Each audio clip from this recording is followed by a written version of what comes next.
Oh, hi. Let's continue the lesson about introduction and basic grammar. This is the first basic grammar lesson you are learning today, and this is all about subject and verb and how to share the daily routine.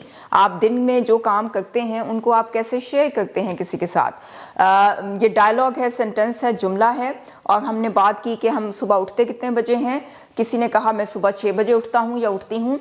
किसी ने कहा कि उसके बाद मैं ये काम करता हूँ या करती हूँ, और उसके बाद हमने कहा कि हम नाश्ता मैं करता हूँ या करती हूँ. यहाँ पे आप देखें कि काम जो सारे सब्जेक्ट में आ रहा है वो मैं हूँ, आई है. अगर आप अपनी बात करेंगे तो आप अपने बारे में बात करेंगे अपना नाम लेकर. यहाँ पे समीना है. Samina wakes up at 6 AM. Samina takes this and then Samina takes this. तो यहाँ पे सिर्फ मैं अपनी बात कर रही हूँ, जहाँ पे मैं सिर्फ आई का यूज़ कर रही हूँ. आप अपनी जगह अपने आप को ले सकते हैं, मगर जब आप अपने नाम को यूज़ करेंगे तो यहाँ पे थोड़ा सा ग्रामर में चेंज आएगा. यहाँ पे आपको एक एस का ऐड करना पड़ेगा.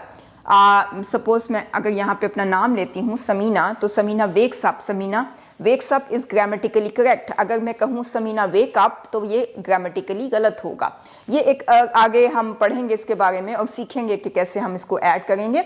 अभी फिलहाल हम इसके बारे में बात करते हैं कि आई वेक अप, ये सारा आई के साथ चल रहा है.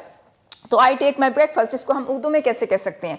मैं कितने बजे नाश्ता करता हूँ या करती हूँ? 7 बजे. 7 बजे नाश्ता करता हूँ या करती हूँ?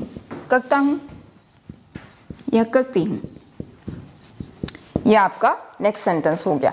उसके बाद I go to work at 9 AM. अगर आप काम पे नहीं जाते तो आप कुछ और काम करते होंगे, तो आप उसके बारे में कह सकते हैं I clean the house, I cook food, और आई वॉश द क्लोथ्स और वॉश द डिशेस. जो भी आप काम करते हैं घर में रहते हुए उसके बारे में आप बताएंगे. यहाँ पे हम वर्क के बारे में बता रहे हैं.